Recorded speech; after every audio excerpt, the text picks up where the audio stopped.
Okay, Tristan. Good job in your lesson last time we met. Um, Things look really good for you. I just want to show you a couple things here in your video. I got the line up there already at your hat, and I want to see the differences that you've made here a little bit in getting a little forward momentum. So basically what we worked on was for you to start getting a little bit of some forward momentum, but you know what? To be honest with you, it's something that you really want to work on a little bit later in our lessons, like down the road sometime.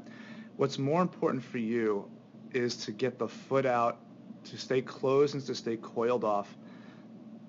So remember, when you're closed and coiled, this leg here is almost swinging back a little bit, and the foot stays closed. And this is really nice here. This is much better. This is at the end of the lesson. So your foot is remaining closed off, and look at how you turn nice and late there. Boom, you turn and you land. So that's something you gotta have to fight through. It's something that you have to resist doing and try to reprogram your brain to open up late. So just keep in mind, to simplify the pitching delivery, think about it in two phases. You've got the lower half that needs to finish. You've got the stride phase, which is the lower half, and then turning to landing and getting those hips open here.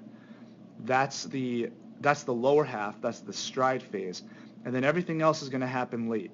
So all this upper body here, the trunk, the arm coming through is going to happen late. Okay, so just to show you a few things that you can still work on to become more of a high velocity pitcher. First of all, when we did talk about the leg lift and the momentum, watch how you start. Take a look at your hips here. As you bring the knee up, what I really like is how the hips are starting to move. You see that? That's really when you want the hips to move. Not as the leg is coming down. It's kind of hard to coordinate that. But as the leg is coming up, now we want to start kicking out. So if I were to draw a line here, I would say as your knee hits that line and then comes up to the second line, that's where we want to start kicking out. And you do get a little bit of movement there, but then it stalls out a little bit, and then you start to sink. But you don't sink too much. You get a nice flex in the back knee, and you start to move forward a lot sooner, which is a good improvement. And I like the way you stay closed off, of course, until landing. Okay? So just keep a few things in mind here as we get going with our lessons more and more. We want this leg to be a little bit more linear. You're at about a 62 degrees. And notice how when the trunk comes over, you don't really get too much pushback of the knee. The leg doesn't really straighten out. So that's something that we really want to focus on, getting that front leg a little bit more powered, a little bit more strong to push back the power at this point right here once all the weight is down, so that it will throw your upper body over that leg with a lot more velocity.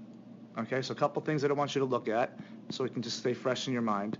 Don't try to do all of this at once, okay? This is a work in progress. You will get this. We're going to work on one thing at a time. We're going to work on staying closed, using all that elastic energy in the legs, finishing your stride phase before we start rotating. The rotation happens late. Okay, good kickoff with the ankle there. When the front foot lands, you're a little bit off the rubber. That's a good sign that you're starting to activate the back leg and the back ankle and the knees. Just remember, the order in which you explode the back leg is knee first, then ankle. And depending on how strong you are with that ankle kick, and you get onto the ball of your foot there, and like the power pads of the foot, which is where your arch is up to that, the fleshy part underneath your toes. This is really good. I mean, look at how you turn. The heel's not popping up. You got the weight shifted to the inside of the foot good. And now from here, as you get stronger and stronger, the ankle kick will then extend the hip flexor, and you'll get good rotation, okay? So lower half is getting better and better. Let's work on strengthening up that front leg a little bit and try to straighten that out. Through the power conditioning, that will get a lot easier as you get stronger and stronger. Also, if you take a look here at landing, when all your weight is down, I'm losing a little bit of your front shoulder. So you have a little bit of some early rotation here, and notice how your elbow here is now out in front of your shoulder. And when you land your front foot, here's really where you want to be, in this position right here. Okay? So one other quick thing, and then I'll just recap what I want you to do this week. Take a look here. Start you at the beginning. As you are coming down, I want you to notice your throwing arm. Your throwing arm and your, well, both arms really. See how they're winged out a little bit? Oh, hold on one second. This thing is getting silly. See how they're winged out? Okay, we want those arms to be nice and relaxed when we break. We want the arms to come down. Maybe we can work on breaking a little bit lower. See, when you break your hands up that high and the elbows are bent, they're not very relaxed. You want to keep more of a relaxed arm and drop it straighter down so that when your arm comes up, it's not up so early. And see how the elbow gets up higher than the shoulder there? That's a little bit of impingement. That could cause some injuries later on. We don't want to impinge the shoulder there.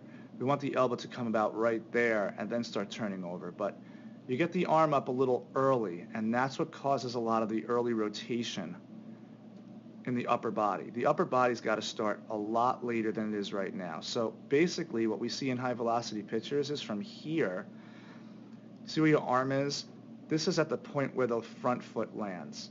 And that's because they're very good at getting their arm up a little bit later. You just got to flex that arm a little bit, or just relax it, and not flex it, extend it a little bit. Let it drop, let it just hang a little bit, and then pull it up. Yours is too winged, you're bent up, so the arm doesn't have that much room to travel. You shorten the distance that the arm needs to travel. So why don't you make that travel a little bit longer so that it gets up? See, when you put down right there, touchdown, your arm is already, see, you're already into rotation. Where the guys who throw hard, their arm is here when they put down, and then the arm quickly pops up, and the chest thrusts out, and then the arm follows through a lot later. So all the upper body here is just going to start later. All right, and we're going to get that arm up a little bit later than normal. So anyhow, just to recap, work this week on staying closed off, just like you are in this video, and work on bracing up that front leg. That's a good brace right there, but try to think of pushing back now so you can get some more extra velocity and to whip that arm through. All right, and keep that foot straight.